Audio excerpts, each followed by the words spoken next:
Welcome to MSP 1337. I'm your host, Chris Johnson, a show dedicated to cybersecurity challenges, solutions, a journey together, not alone.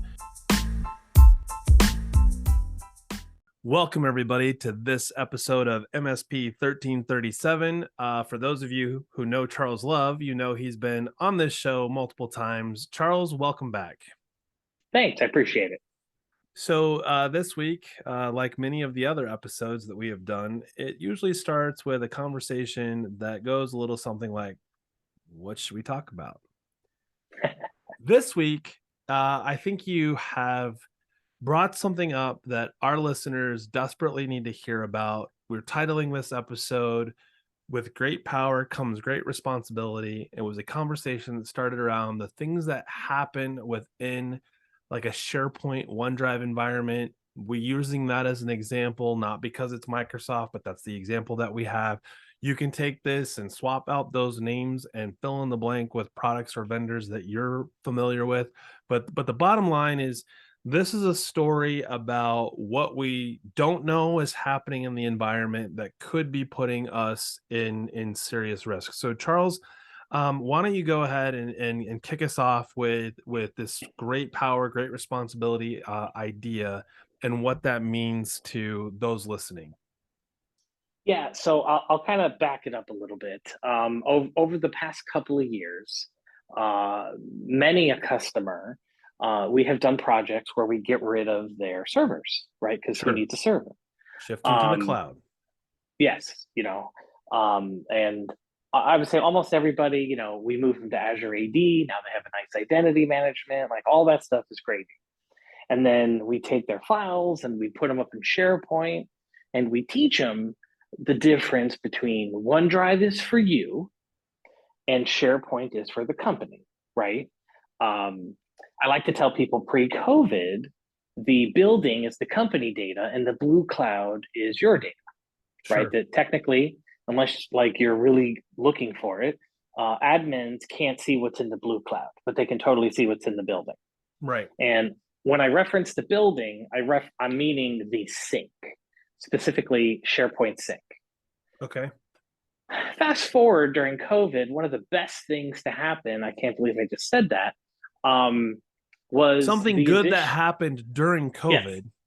Yeah, like development in the channel and in the industry was just nuts because people were super focused. Well, right now we're on Zoom. Like, who would have, pre-COVID, how many people actually knew who Zoom was or had used Zoom, even if they knew what it was? Oh, absolutely. Like, I don't want to say it's a renaissance, but it kind of is, it's kind of weird. I think it's a revolution. I think it's a revolution in expedited technology development, not to go down a rabbit hole, but if you think about how quickly things came to bear in a market, and the one thing that we all lost sight of when it happened was security.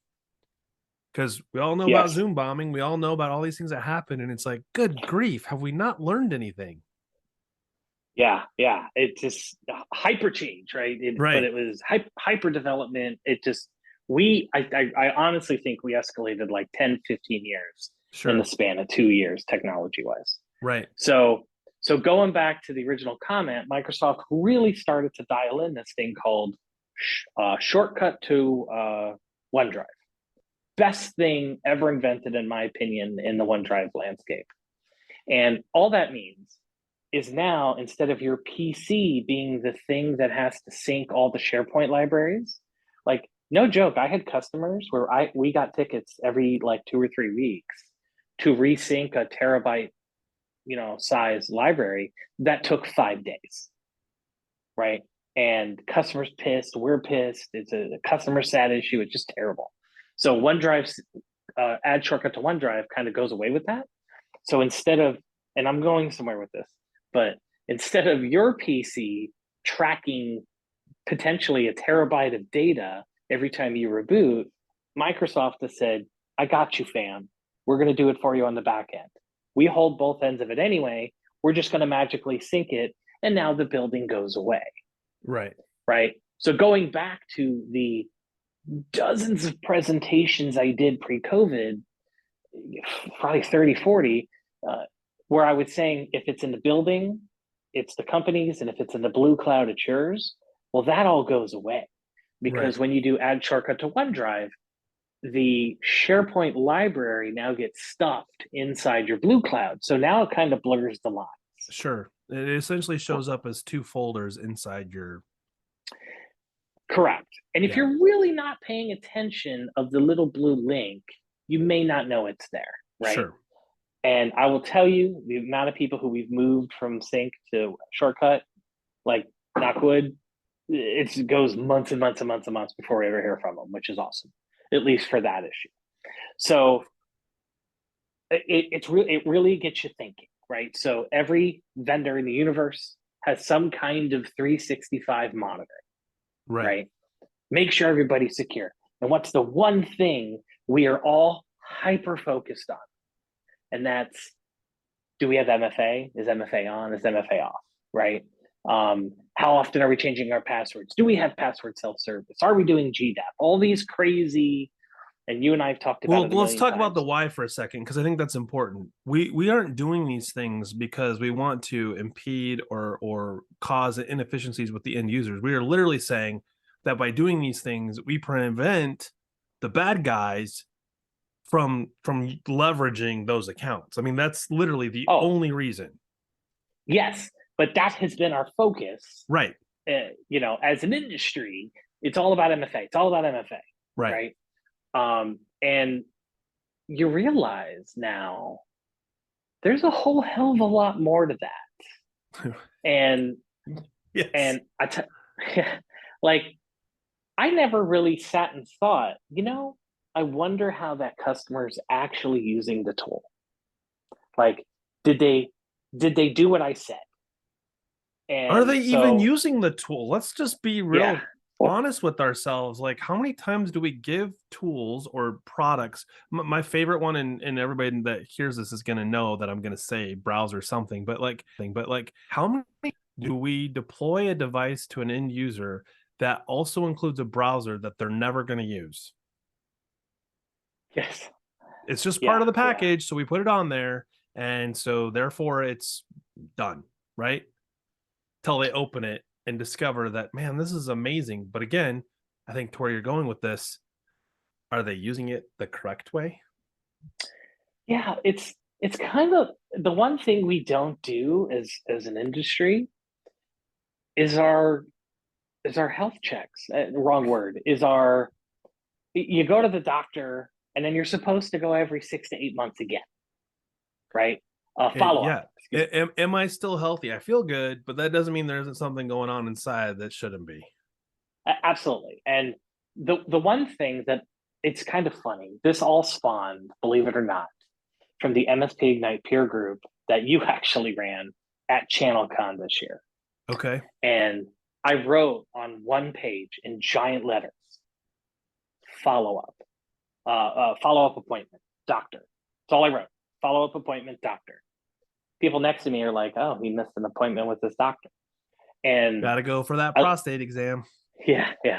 I literally pinned that to my wall when I got back from ChannelCon.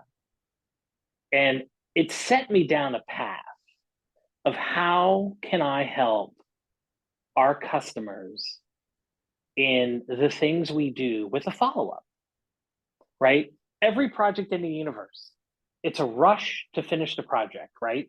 9 times out of 10. I want to get the project give me done. like 5 stars or 3 smiley faces or whatever. Yeah. You paid me for a thing. I do the thing. I make sure you're happy with the thing, and I never talk to you again. Right. And then we're done. Yep. So I've been investing in tools and techniques and policies around here for our customers that, subscribe to our offering on coming up with ways to give these follow-up visits, so to speak, right? For the ones who want it, right? If it's a one-off customer and I'm never going to see them again, hey, maybe it's an offering I can sell them. Is this kind of like us talking about having an Apple Watch that keeps track of my heart rate and warns of a potential heart attack? Like, are we talking like in that vein, but with the technologies and products that we put in place for the end user? Yeah, we've talked about it before. I don't want to say it's a re-onboarding, but it's kind of like a project post checkup, right? But So it's not a if I static thing. If I understand you correctly, you're talking about being able to do something that's more than just talk to the end user. Like, because the end absolutely, user may well, not be able to have a conversation and may not even know how to use, say, the Apple Watch or say whatever Android watch that's on their wrist. for sure. And it's more of, at the time, it was, how can I help my customers understand months down the road Okay. what I gave them? Like, what are the, like, I sit there, I like stared off into space for hours. Like, I wonder, XYZ customer, I wonder if they're using the stuff, Sure. right? Like you and I buy things all the time. Like oh my God, I saw something on TikTok. I have to buy it. It's sitting in my drawer. I haven't touched it in 6 months. Why did I I'm a buy that thing? security guy. I am never Yeah. on TikTok. All right, Reels. We saw it on Reels, or we saw it on whatever I don't know Facebook what calls that it. is, But but I'm on yeah, something, I'm sure. yeah. But we've all bought something we have seen Fair somewhere, point. right? Like Meh. I like to buy on Meh because it's a coupon discount for a product that I didn't know I needed until I had the discount. Absolutely. But we get these things. Like, I Yeah. bought a drone because Chris at Showtech had one, and I haven't flown it in over a year, right? But So, you have and one. yeah, but Is it DJI a never DJI reaches. drone, by the way? Is it a It DJI? is. Oh, It well, is. then you should probably get rid of that because those have been banned too. Yeah, it's it's $1,000 package, but Uh, DJI doesn't reach out and go, "Hey, you haven't taken off in a while," right? Or yeah, it's just stuff like sure. that. So I'm sitting here, like, in my weird mind, trying to figure out of ways that I can offer more of, and it turned it into maybe something that we can charge for, but more of like, how can I go back to the stuff that we have done and basically come up with a quarterly, yearly, whatever, or even a hourly or daily way to show the customer the value of the thing they bought. Like, if DJI would keep emailing me that I haven't taken off in a while, I'll probably take off and just fly around just to make it stop emailing me. You know what I mean? Like, hey, you're not using this thing. You should probably sell it or whatever, right? Sell it to us. Doesn't matter. Well, it goes So, back to the age-old conversation about out of sight, out of mind. If you're not constantly in the room, do I need you at all? If there's not a problem being fixed, why do I engage with you anyways? And I think this is a really slick way to provide, if I understand correctly, to provide value without being in your face. It's not a line absolutely. card, right? Like, you're not going, "Hey, you guys got to buy this. It's been your warranty's up." This isn't that kind of value. Correct. So my office looked, I looked like a serial killer, right? I had scribbles everywhere. And um it led me down a path of a couple of vendors I met with at ChannelCon. And we're getting to the point here, I promise. Um Oh, we got lots of one, time. yeah, all as long as we want this to That's be, right? right. So one of the paths and one of the projects that is my passion project has always been SharePoint OneDrive. And I realize, I do these great projects, and like, they don't realize it at the time, but I'm revolutionizing how they do their IT. Right? They don't have a box in their room. I do. I kid you not. It is October 2022. We obtained a customer with backup tapes. 5-employee company with backup tapes. What kind of Um, tapes were they? Because I think that's important to know. yeah, they were the. I have one over there. It's the DLT Force.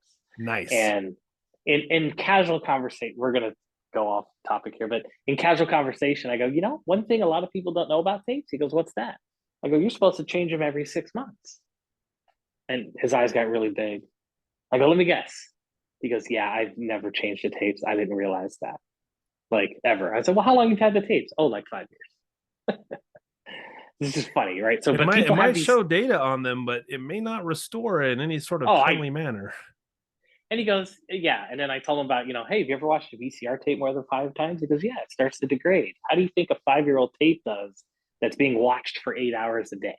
That's made Oh, with the yeah. same ribbon that was in your VCR tape. It's the exact same, right? Yeah. So, but, Wow. so we do these projects and we do these things, and I never have a way to, I don't care if we call it a re-project, right? We don't have a checkup. We don't have the doctor's follow-up appointment. So I started looking for tools, and I've come across a couple of tools that will help me provide a follow up to my customers, uh, where hey, if I did a thing, I can always go back, and it's not going to be like a giant cost, but hey, let's just run this thing that you can either pay for monthly or one time or quarterly, whatever, and I can get you all kinds of good stuff. And to this date, so far, it's been a couple weeks, a couple months actually by now. Um, most of them have converted to like some kind of a contract, which is awesome. And the one I really want to kind of highlight today, because we always tend to talk about Microsoft, is a company called SaaS Now, when you and I first started talking about SaaS I rolled my eyes because I thought it was a status board, right? Like when I hear SaaS I'm thinking, status dot Yeah, datto.com. or like Bright Gauge, where you got widgets that are telling you like, boom, there's too many tickets opening. Correct. And I will be dead honest. I am the worst to get in touch with. And like if a vendor calls me out of the blue, I guarantee you I'm not answering that call.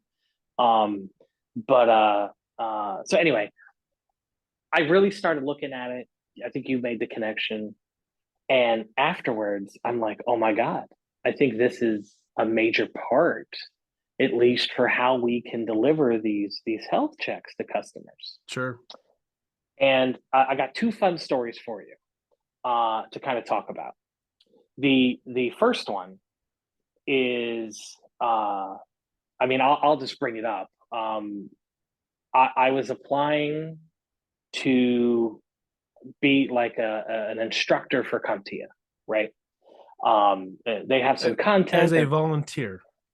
Absolutely. It's but it required they want your resume to better understand yes. your experience and skill set. Yes. So I'm sitting here going, oh my God, I've been here for 4 years. I haven't even thought of a resume, right? So I'm looking, I find the damn thing, I open it, I was like, I'm not gonna update it, just whatever. And I find it, I open it, I attach it to an email, and I send it off, and I fill out my form, and life is good, right? I don't think anything of it. Lo and behold, I'm doing a demo for a customer of SaaS Alerts, being like, hey, I didn't even think about it. This thing shows you who's touching what files in OneDrive. And I think, if you ever think of a remote employee in your like if they're supposed to be living inside of OneDrive and SharePoint, you kind of really have no way to know what they're doing throughout the day. And this is the spiel I'm telling the customer. And we're in a meeting. I have it on a big screen. I go, here, I'll just do a quick report of me, right? Because what are you going to see? Quotes, processes, NIST documents, all the nerd stuff that nobody cares about. And lo and behold, what's the thing that everyone draws their attention to? Charles modified resume. Charles downloaded resume. All these things are hitting on it. Dude, I'm wearing a red shirt. My face was as red as my shirt. I couldn't believe it. And I'm sitting here like, I have to clarify. I was doing it for CompTIA. They needed my resume.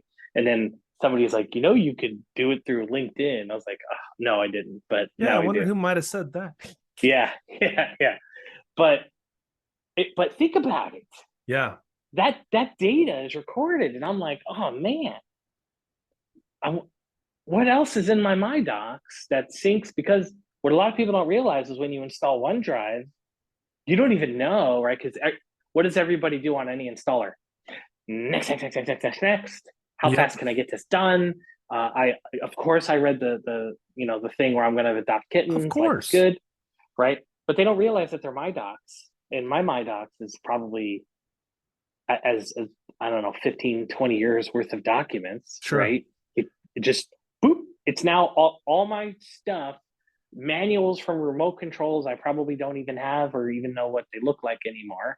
All these things are sitting in the Showtech SharePoint, SharePoint. Right. And they're being backed up by Datto. And all these other things are happening, right? So that was kind of funny. So that made me really start to think, oh man, like I bet you nobody knows that, right? I bet you they don't realize that when they install OneDrive on their home PC, which technically, unless you have like a conditional access, you can't really stop. It made me start to think, well, hell, how many customers have things that they probably don't want? We'll just use resumes for safe Well, word. just pause for a second. I think this is really important because you know how I get wrapped around the axle about data flow and what data is or isn't being protected and whose data is it. And this is a perfect example of why it's so important to separate work data from personal data. But I did. It's in a folder called personal. Right. On a work device with a work Well, synchronized yes, folder. yes, yes. And But heaven forbid you log in from another device into that portal, and you never know. Like the crazy part about OneDrive in this example is that it oftentimes when you log in, it immediately tries to start syncing my documents data. And if you're not careful, whatever machine you've logged in on may be potentially moving data into your cloud My Documents. well, you're forgetting two other big folders.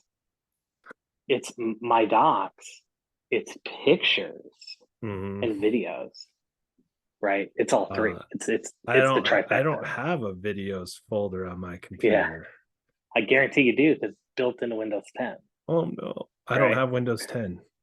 I know you still have Totally that safe. 98. Yeah. It's Windows Me, thank you very much. Yeah.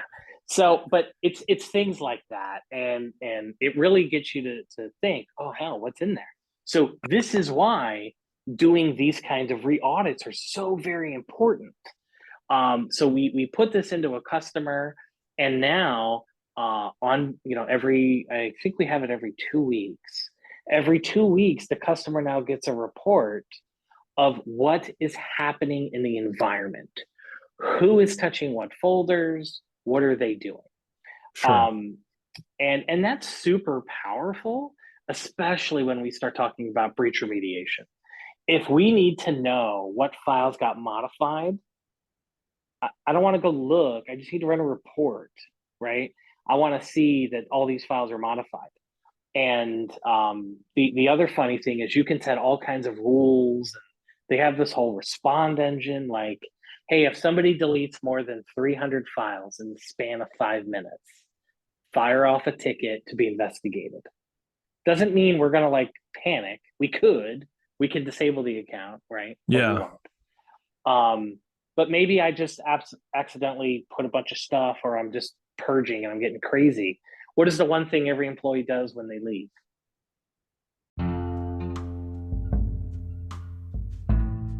I just wanted to break this episode apart as it is close to 45 minutes. So this is your intermission. Right? A few Take their weeks stuff before with they them. leave, they start deleting, they start copying and all that Yeah. stuff.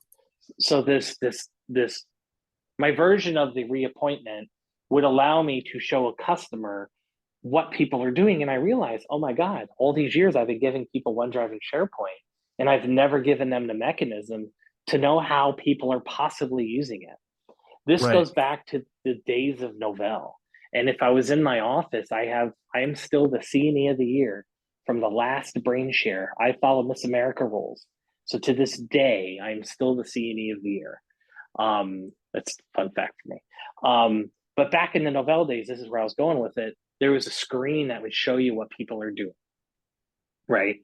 And this is kind of like the old Novell screen, where it shows what's happening.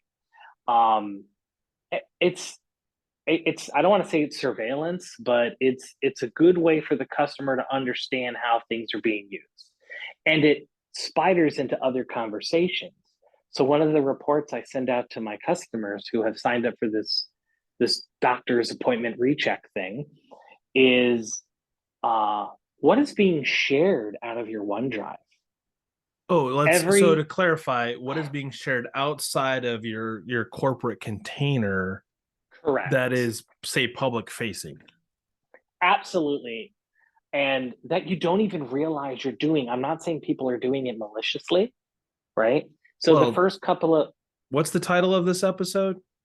Yes. Okay. Yes. So Absolutely. keep going. This is great. Well, so here's where it gets funny. Things like if you ever attach a file, like I'm going to attach a Word document, and you don't even realize it's happening. Outlook is saying, "Hey, do you want to attach a file or link it?" Oh, I want to link it. This way we can just edit the same file. Well, right. And Well, so it's the interesting because that's not necessarily bad. And I think that more people no, understand how to do the sharing part or have figured out the sharing part, but they forget that unless you put some sort of, uh, you know, uh, destruct button on the link for like, say, hey, this is only good for 3 days or 7 days, or put some sort of limitation on it, it's public forever. yeah, unless you have gone in and said otherwise, right? But There's yeah, a way that's to do that, yes, but nobody does it. Nobody does. of course. So If they did, we wouldn't be having this conversation. absolutely. So I have had a few conversations where I'm having this meeting with the customer, and they're like, "Why is that?" Because it actually shows you. It says Becky has shared this file publicly. They're like, "Why is that file being left out of our building? That's a violation of our policy." I'm like, Well, "Well, you're stuck." Becky doesn't know that. Well, Becky, maybe, and I don't think she did it maliciously. And then a Right. couple of I'm not times where I've saying investigated, Becky doesn't know that she may not have known that she actually shared it at for home. sure, for sure, but there is an entire universe of information waiting for you to look at inside of 365. You just need the magical decoder ring to be able to to understand that data, Right. right? And know where it's And going.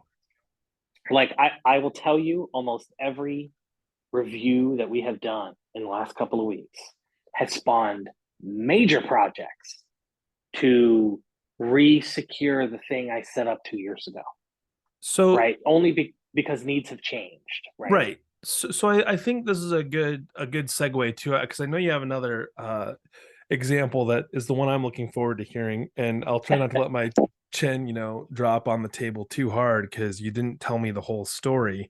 Um, I think it's really important to understand for those of you listening is that we're using an example of a vendor tool that helps solve this problem. There are other products out there that do this as well. This just happens to be the one that Charles is using. But what's more important to understand is that what Charles has done with this tool, you could feasibly go look manually at some of this. You could go manually run reports on some of this, but we all know we do not have the bandwidth to do this on any sort of scale. But what's really, I think, the big opportunity here is you don't necessarily have to charge for anything that you were talking about up till this point because it's going to spawn real project scopes that do come with a dollar figure attached to it in order to remediate what is quite honestly pretty high risk for most organizations. Yeah, and I have multiple tools that I can choose from depending upon the situation, right? So the tool set is kind of irrelevant. It's just a matter of, do you have one that can do these things?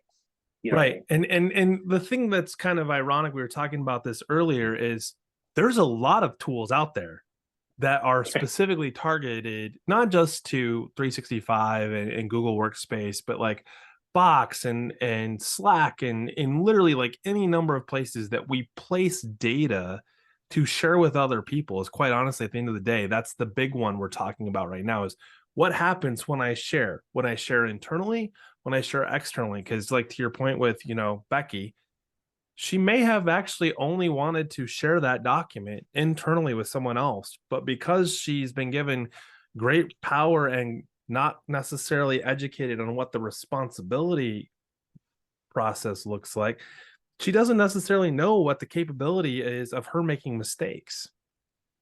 Yes, and things change, right? So back in the day, before I was fully gray, um, you bought You're a Office silverback, 2010.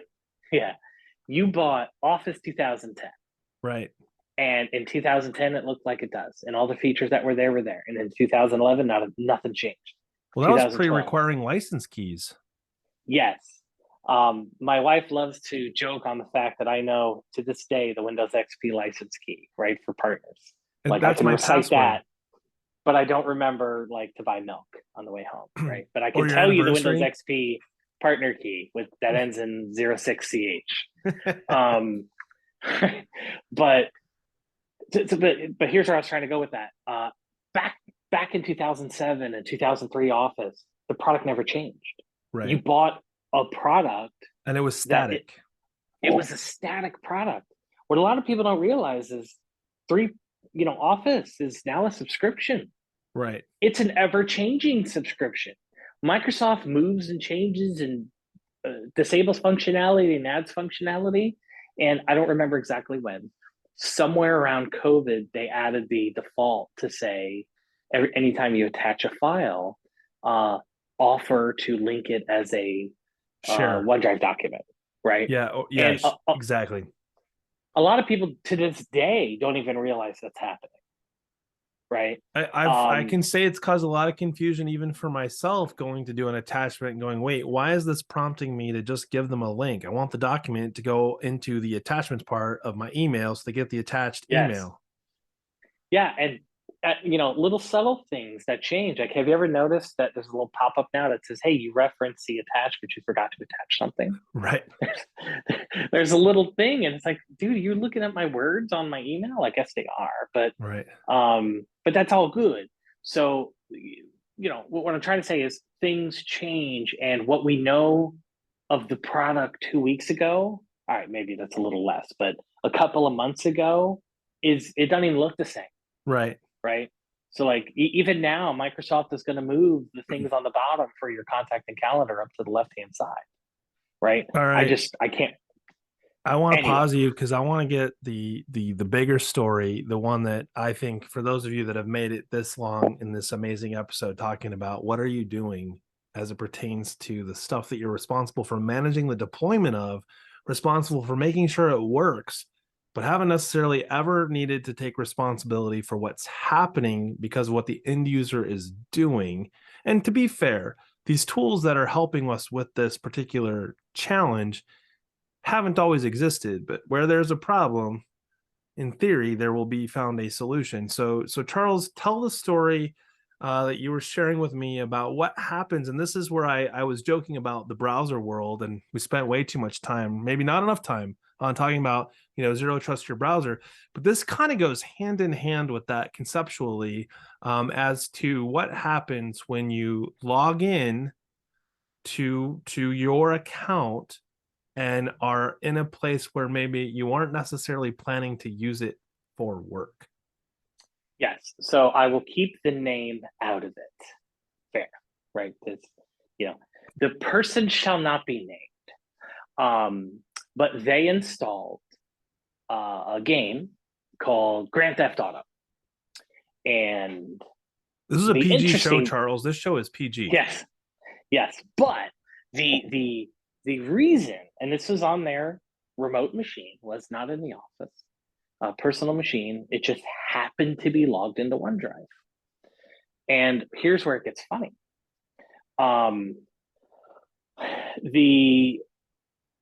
They weren't playing Grand Theft Auto. They were playing a mod that allows you to play the game as a police officer, which I have now started to play because it's hysterical.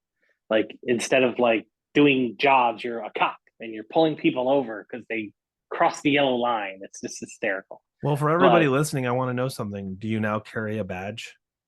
I cannot confirm nor deny. All right, keep going. So here's where it gets fun. And we have seen this with Roblox and kids and laptops in the past, but it's the same story, just a different title. The one thing that Grand Theft Auto does not do a good job of, it's where it saves its data, because it saves its data hard coded into the My Documents.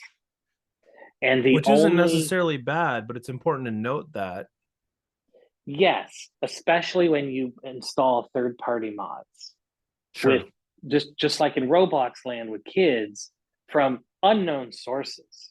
Right. So that's important to know here. It's from unknown sources. I mean, it's a mod. I mean, I'm going to trust what comes out of, the Grand Theft Auto people. But the mods, maybe not. but maybe I Sure. do. This one I do because it has a huge You following. you didn't But purchase this at GameStop, and it didn't come in a shrink wrapped cellophane wrapper that made you feel really correct. good about, yes, I know this is a trusted source. And there's no charge. So it's Right. free. So if it's free, it's for me, that thing. Oh yeah, that's exactly So what I would say. That's why I had Windows Me for so long. yes, and still do. Mm-hmm. So what happened here? They've been playing for a while, and they noticed their OneDrive is going nuts. So now I get a call, getting a call because Grand Theft Auto is making OneDrive busy. So I It's now have filling to invest. OneDrive. I mean, let's be clear. OneDrive is Yes, not an infinite repository, just regardless if it says you have unlimited storage. yes, and here's where it gets fun because I forget what it's called, the launcher is always on. There's a bunch of files that can never be synced because Because they're they're technically constantly being open. updated. They're open. Yeah, even if you're not playing the game, it still jams up OneDrive. And if anybody here who knows OneDrive, OneDrive has to be happy, right? OneDrive always has to be happy. And if there are files synced, it causes problems down the road. So, Sure. unbeknownst to them, the stupid game that they had tried and hadn't played for a couple of days was jamming up OneDrive, It's creating errors at make, this point. making it so they can't do their physical job. So, and if you Google it, you really their only recommendation is to like move the folder but symlink it, but it still doesn't work. So the end goal is don't play Grand Theft Auto on a PC with OneDrive. But Or your work computer or a work yeah. OneDrive sync. So here's where it gets even better. We use SaaS alerts for this customer. And we have a policy that says, hey, if anybody deletes more than 300 files in the span of, I think it's an hour, open up a ticket under the primary contact for review. So just throwing this out there, wouldn't you kind of throw a red flag if they're deleting more than like 10 or 20 files in an hour? Yes, this one, they just. Okay, well, I digress. Yeah, the default is 10, by the way. Okay. And when it's 10, oh my God, like if I'm probably hitting more than 10 files in an hour. But this one customer, it was like 200, 300, whatever. It was a big number. I don't really remember. It was more than 10. It was definitely more than 10. So now this employee is completely freaked out because we have now opened a ticket because they have deleted a bunch of data, which is now getting investigated by the SOC team as to why this person is deleting data. And now it was all harmless. It wasn't a big deal, right? We were able to get it all fixed, and we were able to move his game to another machine. But it really makes you think: what is in those files that is now not only in my corporate OneDrive that you have now generated tickets, right? Which nobody wants to get tickets for nonsense. Sure. This definitely being nonsense, but can I have those files in my OneDrive? Right now, technically, if I have a compliance, do I have to keep my mods for Grand Theft Auto for 10 years? Right. My OneDrive. So right? This raises a really interesting question, and this is why I was so keen on us having this conversation today. How do you help the client recognize that there is a responsibility, a burden of responsibility that they have, but the only way for us to pull off them understanding that burden of responsibility is we first have to educate them on what we've given them great power in the first place? Because you said this at the beginning.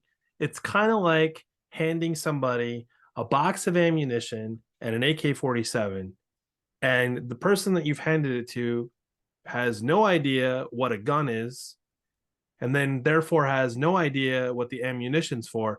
They can kind of piece it together, but because they've never seen this in action, they don't know what the repercussions are of just going out there willy-nilly and just kind of swinging it around. And I know that's not a great example in the context of everything going on around us. I apologize. But the point is, it is a serious, big deal. And largely we have gone for years not spending the time. I mean, just to parallel this a little bit, there's a reason why Gateway 2000 had their logo essentially be the power button. Like, people genuinely don't know where the power button is on a laptop, especially today with the new MacBooks, Oh my where it's like God. there is no power Yeah. button. It doesn't say power. There's no symbol for it. It's just a black button. Yeah, it's rough today, but yeah. Why are we so quick to assume that the person we have enabled with the great power should be given any of that power at all without first giving them an instruction, quick cheat sheet, short course, something that gives you an assurance when you sort of hand them the keys to the car or whatever it might be, that they're not going to just go drive it into a guardrail or into a tree or something worse. Yeah, it all goes back to behavior, right? If you don't have a way to report on a behavior, you can't correct it, Absolutely. right? This is why we do security awareness training, right? And phishing. We fish you to see if you fall for the trap so that we can correct the behavior in a safe manner, right? So Right. we're using this tool and a couple other ones, but this one mainly to help educate our primary contact at the customer on here's the behavior that's happening. You may or may not be violating corporate policies, federal laws, whatever, Right. with this type of behavior. Why don't we go ahead and correct the behavior before it becomes a problem? Right? Charles loves to get up on stage and talk.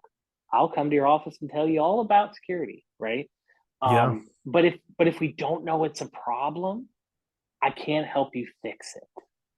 As So we're closing this out, I almost think maybe that we should have had the title be, how to correct bad behavior. I think it's not a good change per se, but the reality is our behavior dictates in many cases the capability of being secure as an outcome, solely because if the user doesn't know it's bad behavior, they're never going to correct it. yeah, and it goes back to the doctor appointment, right? Right. Man, for as long as I remember, every time I've ever walked into a doctor, the one thing he says every time, you're overweight. Yes, I get it, I know. Right? Like it's fine. But he's telling me what I know, but the point is he's saying it. If he wasn't saying it, right? Or if I never went Yeah. to the doctor, then I wouldn't necessarily be hearing it, Or if you died right? from a heart attack as a result of being overweight and the doctor never said anything, that's a lawsuit waiting to happen, right? Because, well, he never told me. Yeah, I think us as MSPs with we have an RMM, therefore we're a managed service provider, right? We we need to have better bedside manner. We need to We be need able to to do better. provide, yeah, we just got to give them the ongoing care. Like when you have a surgery, the surgery's not over. You have to keep going back every couple weeks, make sure everything's healing, all that kind Yeah, of we stuff. used to call it quality of care. It's the post-op, the patient post-op. They have a surgery, you got to check in with them because you don't know if they got an infection or they popped their stitches or they didn't follow your instructions. But the reality is if you're not checking in on them and doing due diligence on care, there's a possibility of worse than a lawsuit is the patient you were taking care of dies. And it doesn't matter if there's a lawsuit on top of that. There was a loss of life that could have been prevented. Yes. So this whole exercise has really opened my eyes over the last couple of months on how can I do better as a an ops guy, whatever, as my customer's trusted advisor. I'm trying to find ways to give them better quality of life. Yeah, That's why I have a frame in my office with the doctor note, I right? got it. Um, so there Well, we go. for those of you listening, check in with your doctor, make sure you're doing okay. And for everybody else, have a great weekend and a good week or good something. Yes, I'm recording this before normal day of the week, so enjoy. Thanks, guys.